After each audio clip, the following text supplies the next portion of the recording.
So you need to count 1, 2, 3, 4. Oh, coach, but he has 4, right? It's a freeze. No, it's not a freeze. The cannon is 2.5 minions. Cannon. Minions and a half. 3 minions and a half. 4 minions and a half. Fuck. 5 minions and a half. That's too big. You need 4 minions to freeze. 4 minions to freeze. Kill this, kill this, kill this. If Kaisa wants to improve this gameplay, she should definitely watch more Koreans, because specifically Koreans, they all in level 1. So this guy doesn't understand his power at level 1. That's bad. If you're in Korea as Nautilus, you're gonna play super aggressive. So this Nautilus is gonna learn how to play aggressive. Like if you have 4, 3, 2 deaths, 1 death per game, and you have over 50 games, you're most likely to save. So if I'm Ash and I have this Kyrie and I'm platinum and I'm below master tier and I want to improve, then I will watch Guma Sushi, because Guma Sushi plays aggressive, and if he plays aggressive I can learn from him. Of course, if I'm a player with 6 deaths, I will not watch Guma Sushi. Guma Fish is not good if you want to learn how to play safe. I will watch Reckless, I will watch EU players, I will watch players that are safer like Viper, I will watch AD carries that are like, essentially they are playing safer. This is how you can see. What carry you have? Death ratio 2, 1, 3, 4. 3 to 1 is very bad. 4 is still bad, but it can work. If you have 5, this is the optimal number in my opinion, 5. Because this is the balance between having too many deaths and having too little deaths. Hey guys, Bizaz here. In today's video, we're gonna learn laning phase, wave management, recall timings, how to play the laning phase trading, everything you're gonna learn in this video. It's gonna be so nice, it's gonna be so easy, it's gonna be so clear. You love it. Stay here until the end. So this is gonna be a silver game. We're gonna analyze what a silver player does, and we're gonna analyze the perspective of the AD carry and the perspective of support. Not only that, we're gonna analyze the ally team, but we're also going to analyze what the enemy team does, their mistake, how to fix them, everything is going to be absolutely bonkers. So let's take a look. So expectations on this game, very simple, very simple. One, we play Ziggs with a Thresh. So obviously this lane should actually play slow. Thresh shouldn't go for aggressive hooks. Thresh shouldn't be doing anything crazy. They play against Kaisa Nautilus. Thresh should go Aftershock, which is extremely smart. So this looks like a player that I coach.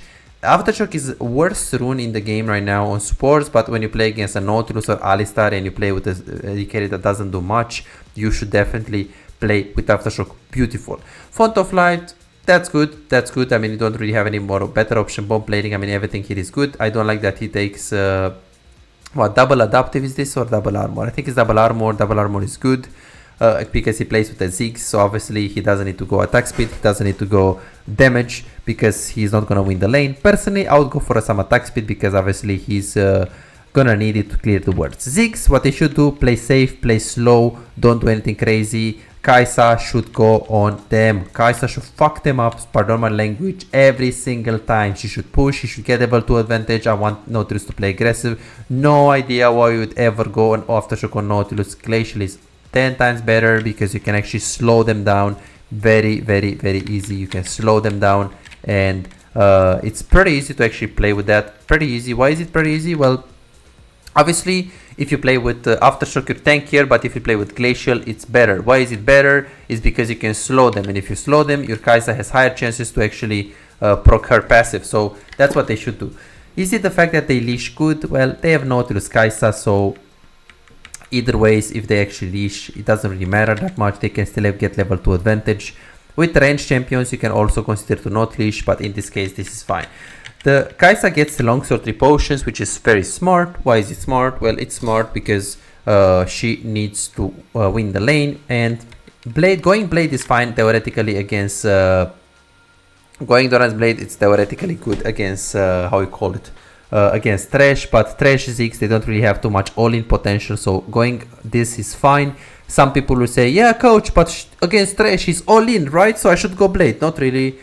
If they don't own a good capacity to kill you in the lane, and they do not actually have a big capability to kill you in the lane, then you shouldn't really go for that. You can actually go longsword, you get a 950 gold, Nunku Ivarinovic, very good. So in this case, if they have Ziggs, it's good. If they have Tristana, it wouldn't be good. So let's see what they do. So let's see, they go in the lane. Oh, okay, huge mistake. silver, silver, silver, silver, silver gameplay.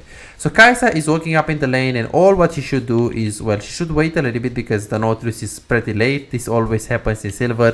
The $5. If you have problems improving and getting better in the game faster, but you cannot afford booking coaching, on my Patreon you can access more than 627 VOD reviews, premium videos about how to wave management, mid-game macro, and tier lists that will show you the best champions to climb and to improve for your elo. And these are not on YouTube. This is only on Patreon. They're exclusive. This is just $5. Go ahead and check it right now. Force leash too much. They leash for too long. Okay. The Thresh actually didn't leash for so long, so that's nice. That's nice. He actually so he didn't do the same mistake. So Kai'Sa, unfortunately, she should push and she should get level 2.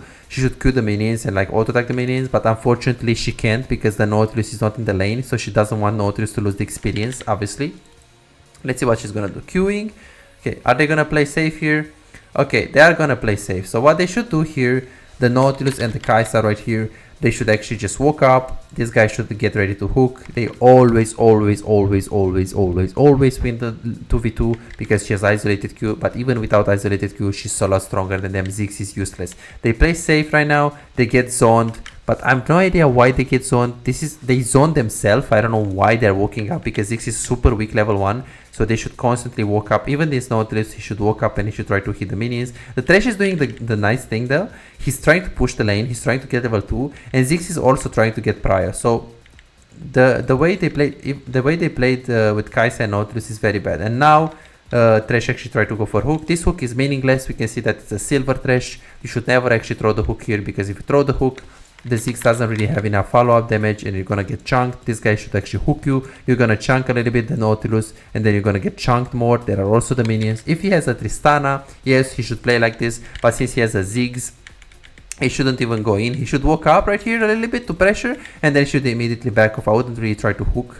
I wouldn't even try to throw the hook. Now he goes on the river. He puts a ward. It's against Sejuani. This ward is beautiful. And let's see what they're gonna do right now. So far, the Kai'Sa didn't really understand her strengths and didn't really understand her weaknesses. The Nautilus didn't have any idea on, hey, I need to hook, or what do I need to do in the lane, or let me get ready to actually go for the hook. That was very bad by Nautilus. If Kai'Sa wants to improve this gameplay, she should definitely watch more Koreans, because specifically Koreans, they all in level 1. So this guy doesn't understand his power at level 1. That's bad. That's bad. And this Nautilus as well. He should watch more Koreans on Nautilus, because if you're in Korea as Nautilus, you're gonna play super aggressive. So this Nautilus is gonna learn how to play aggressive. If you're a player that you're and how can you actually see if you're a player that you're actually pretty bad in terms of seeing these openings? Well, it's very easy. It's very easy. How do you see it? Well, let me show you right now. So how do you see if you're playing so safe? So from my experience right here, players that have these KDAs are very safe, are too safe. Players that they either have a very low dead ratio, 4, on AD carry is 4, on support is 5, oh sorry, no, 4 on support and AD carry is a good threshold. Like if you have 4, 3, 2 deaths, 1 death per game and you have over 50 games, you're most likely too safe. Why? It's because like this player, I just coached it, right? It looks good like a KDA, but he misses so many ults and so many kills. And not that he misses so many ults, pardon my language. He misses openings where he can actually play more aggressive because he's not able to see these openings. So the fact that he has a low dead KDA means that he haven't done the test the limits thing. So he doesn't actually understand his limits. So you should actually watch a player that is able to push this limit. So if I'm Ashe and I have these KDAs and I'm Platinum and I'm below Master Tier and I want to improve, then I will watch Guma Sushi because Guma Sushi plays aggressive. And if he plays aggressive, I can learn from him. Of course, if I'm a player with 6 deaths, I will not watch Guma Sushi.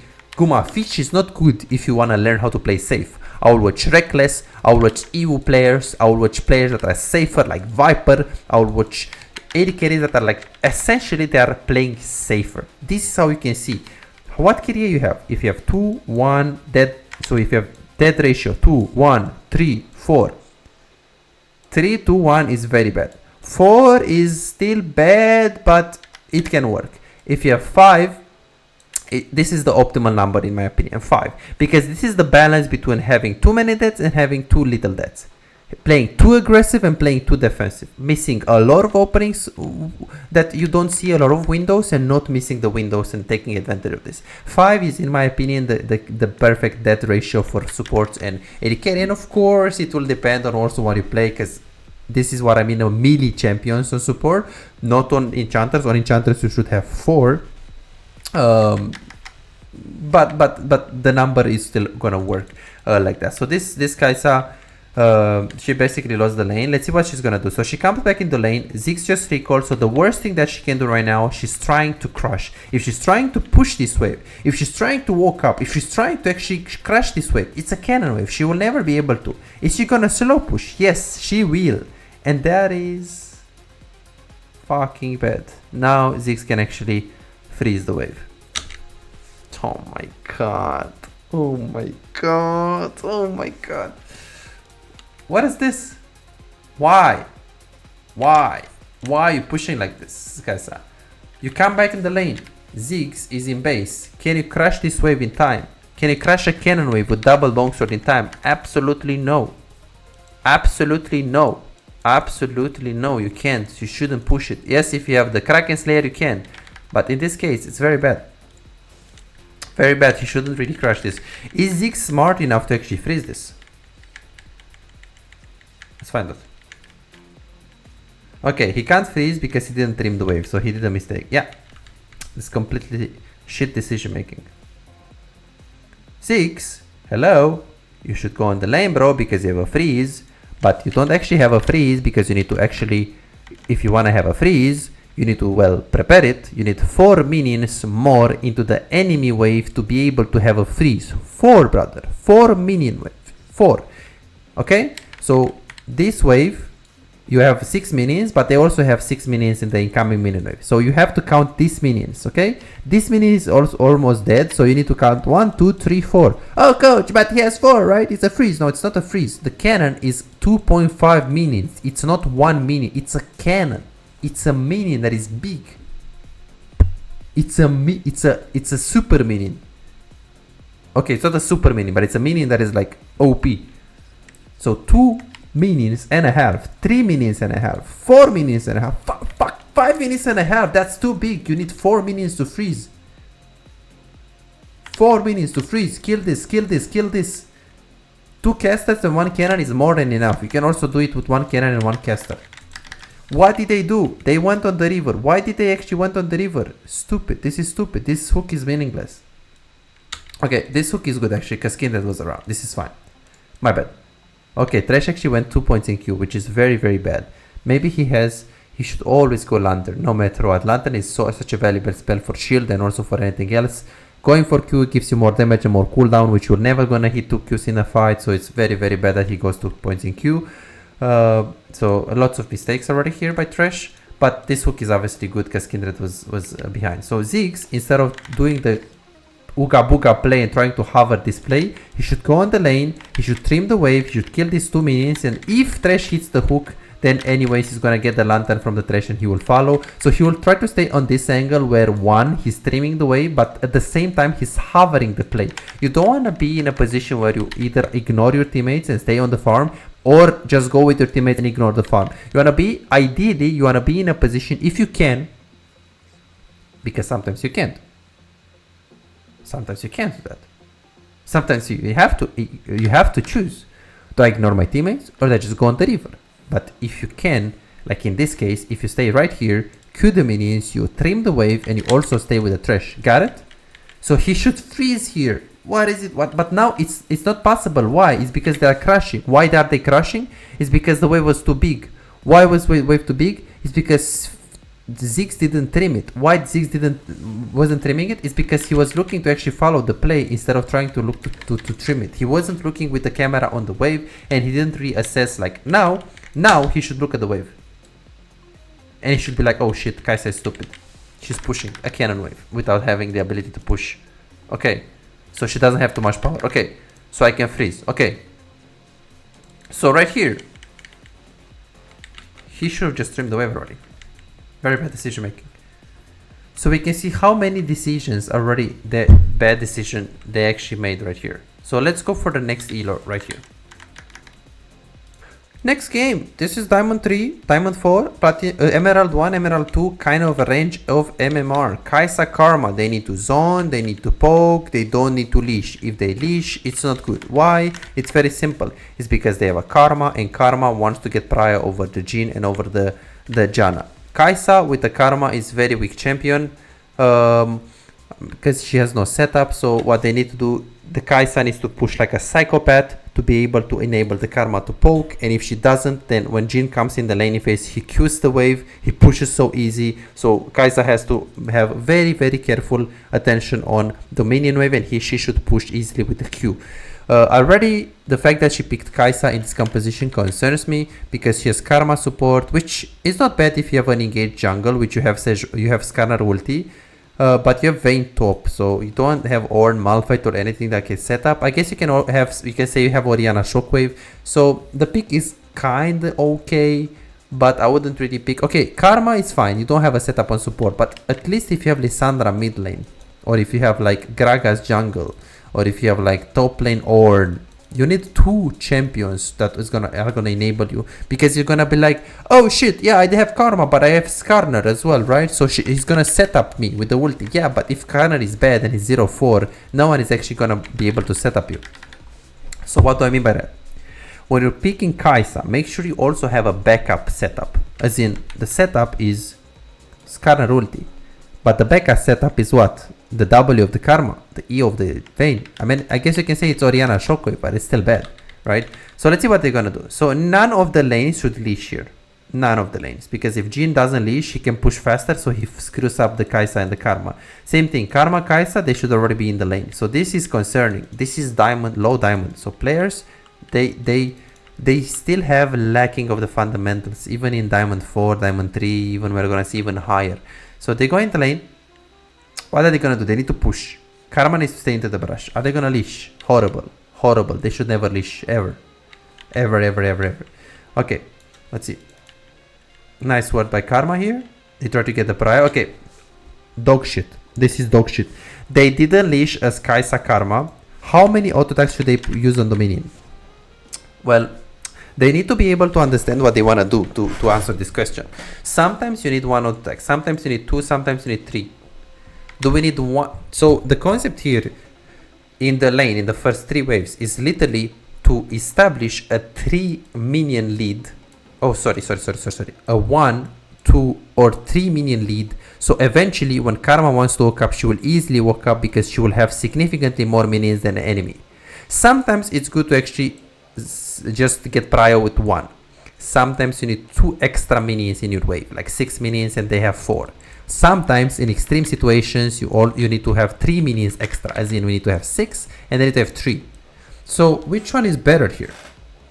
This will depend on their ability to get the pushback. Janna can Q the wave. As you guys can see, she was still late in the lane. So you see what mistakes we're seeing in silver, we're also seeing in diamond. The fact that Janna was late in the lane, like that Nautilus that is silver, is very concerning, and we can see how many mistakes people are doing also in higher elo. But here, how many auto attacks should Kai'Sa get on the wave? Well, since Jhin has the Q, one of the best champion in the game when it comes to pushing the wave is Jhin. And they also have the Janna Q if they want to use it on the wave, but they shouldn't. But the thing is, I think they need minimum 2 minions extra. Why? It's because Jhin can easily get a pushback. So based on this information, if Kai'Sa is like grandmaster player, she'll get the push very nice. She'll get minimum 3 to 4 auto attacks on the minions. 1, 2, this is not good. First of all, she should hit this minion once, or this minion. So if you do that, this minion briefly looks at you for 1 second, and you make the minion just look at you for 1 second. This will actually give your minions more time to push the wave, because this minion is gonna be distracted. So this is what you should do. This is every challenger player does it. You should hit the back minion, and here you should do minimum 3 auto attacks on the minions. Minimum 3 auto attacks on the minions. Minimum. Because if you don't, what is this shit? What is this shit? Why is she auto attacking once? Doesn't make sense. She doesn't understand anything about this lane. Because Jhin can get prior back. Okay, I agree with her.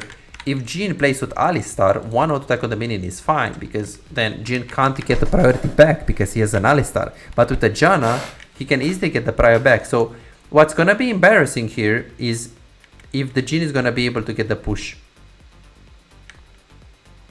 Okay, yeah, this is so at least Karma did the right thing here. This is good by Karma though.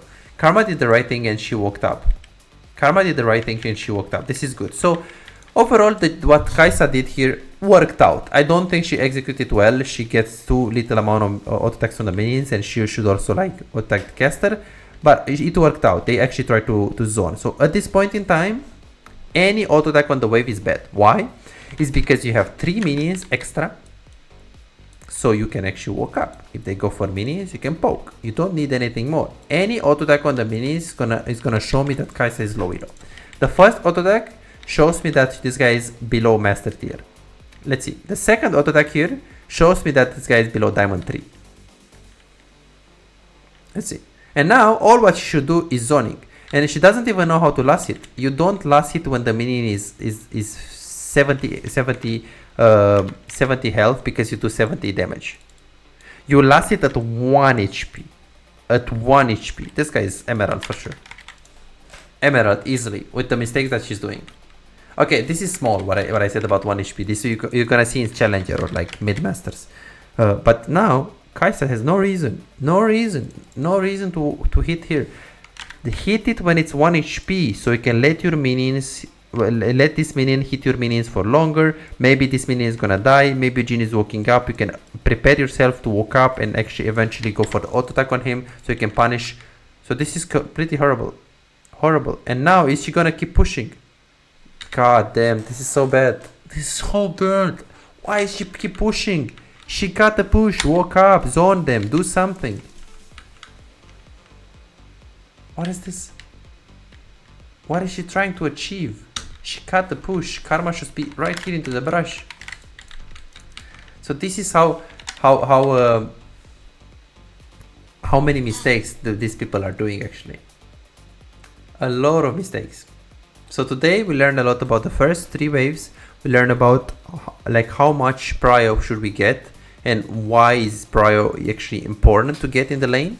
And we also assessed a little bit of the matchups and when should we leash and when should we not. Let me know if you guys if you like this